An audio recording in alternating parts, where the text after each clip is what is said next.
Okay, so hey guys, and welcome back to another predictions video, and in today's video I'm going to be predicting the Navarrete versus Berinchyk fight. If you're new around here though and you haven't yet subscribed, please do so. Live video if you do need a live video, and let's get straight into it. So, going into this fight, Navarrete is 38-1-1 with 31 KOs, and Berinchyk is 18-0 with 9 KOs. This fight is for the vacant WBO World Lightweight title. Navarrete's last fight was a draw versus Sao. Berinchyks' last fight was a win via unanimous decision versus Yigit. Navarrete is 29 and Berinchyk is 36. This is Navarrete attempting to become a 4-weight world champion. Navarrete's loss came via unanimous decision versus Argueta in 2012. And to speak a bit more about what I'm saying, obviously for the vacant WBO title, it's still being contested. New lightweight titles, well, vacant ones, of course, since Haney went up and vacated them all. We just saw last week the one between Lomachenko and Kambosos Jr. be fought for, and now, of course, we have this one being fought for with Navarrete moving up in weight, of course, like I say, attempting to become a 4-weight world champion, which is just such an incredible feat. You rarely see it happen. It's definitely more likely happening at the lower weight classes, but when you go through just some of the fights in which Navarrete has had, he's just had some amazing ones. And to be fair, in preparation for this video, I was just thinking that I'd just, go through the Sao one and look at that, but you just get drawn into watching him, and I just ended up finding myself watching all 3 of his last fights from last year just because of how entertaining they were. I mean, he literally moved up in weight into the super featherweight division and then fought Liam Wilson, Valdez, Sao, 3 really entertaining fights. Obviously, they weren't 3 particularly dominating fights. I mean, the Valdez one was definitely his best win out of the 3, but they're just so entertaining, and you're always guaranteed that entertainment factor. And I think in general, I'm going to speak about another fight on this card in a moment, but I think in general this is it's an entertaining card. And when you're competing it against, of course, Fury versus Usyk in the wise of boxing for this weekend, you we're going to have to put on a show in which it's just entertaining fighters after entertaining fighters, and I believe they have done that Top Rank. And of course, Navarrete coming off a fight in which it wasn't his best. I think he looked good at times. Obviously, he dropped Sao twice, but to drop him twice and still not be able to get the win, there were definitely rounds in which Sao was exposing Navarrete to an extent and being able to outbox him. And perhaps if the style in which Sao was, using, he's always never really been known for being the most technically sound fighter. If this was perhaps somebody else who was fighting a similar way but just a little bit more crisper in their work, then perhaps they could have been able to sneak a win against Navarrete. But yet again, he still managed to get 2 knockdowns and still put on a very entertaining fight. And like I say, I feel like this is definitely going to be one. It's going to be intriguing to see how he deals with moving up in weight yet again, and now moving into a lightweight division in which it's a very tough division to be around, and it's full of great fights. And hopefully, if he goes on to win this one, Navarrete, he's going to be up against some great fighters. But Berinchyk is definitely going to be a tough test for Navarrete. Obviously, he's coming off that unanimous decision versus Yigit. It wasn't anything too crazy of a performance. It was a kind of firefight, to be honest, where Berinchyk definitely was drawn into a fight, but he showed that he was more than capable of being able to stand his own and hold his own and be able to outwill him and then be able to get the win that way. But it was against a Yigit where a lot of people were assuming that Berinchyk would just be able to kind of steamroll through him. Yigit had obviously had the loss versus Romero and the loss versus Davis, where they were both bad losses for him, and he was just not on the best of momentum runs, and a lot of people have kind of thought that there's not really anything left in Yigit, but he proved that there was still heart there. And Berinchyk, with the possibly less power than that of Romero and Davis, I would probably say that is a fair comment to say. He just didn't seem like he was able to get him out of there, and like I mentioned, was drawn into a fight. And it'll be intriguing to see how he goes into this. What's his game plan like? Obviously, him being the much older fighter, 36 years of age, there's, when you look at the Ukrainian fighters around at the moment, we've got, of course, Lomachenko, Usyk as well, and they've all trained around with Berinchyk, and Berinchyk is similar age to them all. They've never really struggled age-wise, even if perhaps they are on the older side, all 3 of the Ukrainian, main big fighters at the moment. And So I don't feel like that age gap is gonna make too much of a difference. But Navarrete, experience-wise, I mean, he's been in a lot of fights. And he's definitely got that experience over Berinchyk at a world level. But he's also been, like I say, in three last year, three just very tough fights, and it definitely would have taken a lot out of him. And moving up in weight as well, and just the fact that in general he is quite inconsistent in what performances he shows and what we actually end up seeing from him. So it's going to be intriguing to, of course, to see what version of Navarrete we see. I feel like quite often he could perhaps overlook opponents. I think he did that against Liam Wilson. He could have perhaps even done that against Conceição a little bit, and just comes into it a little bit less, maybe motivated to an extent, and needs to take a couple shots to be able to get him going, and just looks maybe a little bit lackadaisical at times. And I don't know where his head's going to be at coming into this one. Obviously, Berinchyk, like I say, less experienced and not got any kind of big names on his record, so perhaps Navarrete might be overlooking him in this fight, but I definitely, of course, don't believe he should be doing so. Obviously, he lost in 2012, Navarrete, but that was ages ago, and there's no real point talking about that too much. To speak about the other big main fight that I wanted to talk about, obviously Richard Torres Jr. is also on this card as well, and he's somebody who's just, not maybe the most technically sound of heavyweights, but he's definitely going to bring entertainment, and so that's what I'm talking about when I talk about entertaining fights on this card. But another one, Santillan versus Norman Jr. I think Santillan will win via TKO in round 6. Santillan is coming off a destructive performance against Alexis Rocha, and I got my prediction bang on when he fought Rocha. I thought he'd be able to bring the fight and be able to win, but he was just never known for having that explosive, aggressive power, and he really showed that against Rocha and really exposed that, and he was very much in his face and just putting his punches together really nicely. A lot of the time just throwing 3 or 4 of the same punches, and it was just way too much for him, for Rocha. And it reminded me a little bit of Benavidez. When you see Benavidez unload his aggressive combinations, it's just hook after hook, possibly, at times just the same shot over and over again, but it's powerful, it's fast, it's just got so much venom behind it, and Santillan was often thrown with that venom and was just in his face the entire time and really putting on that Mexican show. And he's one of my, favourite fights at the moment, and I think in the welterweight division, it's a good division at the moment to be around. But you look at possible fights, I would love to see a Stanionis fight for him.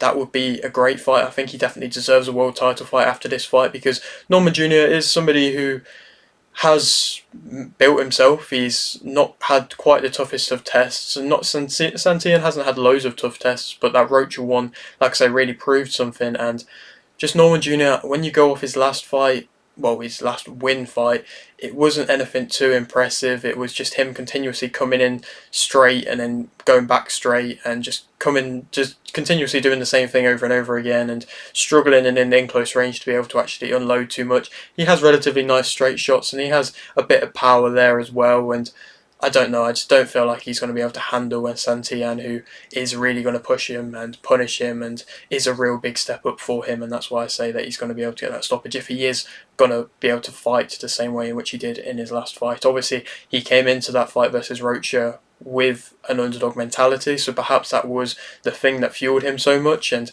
maybe he might come in a little bit more confident going into this one, and so it'd be intriguing to see, like I say, what if he is still boxing that same version in which he once was, and if he is, then he could be making himself a bit of a name for himself in the welterweight division. Going back to the main events, Navarrete as a fighter, of course, he's known for being very unorthodox. I think him and Luis Alberto Lopez fight very similarly, and it was always a fight in which I would have wanted to see. It probably is too late for it now, but that unorthodox Mexican style, which certain fighters do have, and he's definitely just, like I say, awkward and hard to pin down and predict.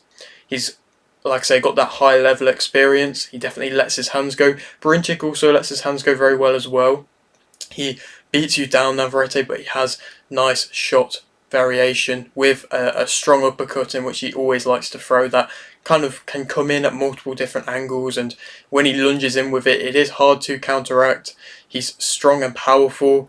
He's hard to plan for. He works his angles very nicely. He has that Mexican warrior fighting spirit in which he has proved in multiple contests. He can flip momentum, like I say, against Conceição, before he got the second knockdown, he was getting outboxed a bit, to be honest, and then he just landed a shot and flipped the momentum, and so he has that power in there to be able to do that. He can fight at a mid-range or in close. He makes you fear him. He often comes in with a lot of defensive issues when he comes in, like he just rushes in quite a lot and really kind of puts it on you, but that can make you fear. That can push you back, and it's not, the most physical thing, because perhaps Navarrete, like I say, he is strong, but he's not physically strong, and it's just when he is imposing himself in that way of just not really caring about what type of thing's going to come back at him, just completely rushing in and, going lunging in for them shots. He often finds the target, and it's not something I would recommend, but it's something which seems to work for him, and he does definitely make opponents fear him from doing that. And he fights at that of a higher pace as well, and Berinchyk is going to have to deal with a high pace.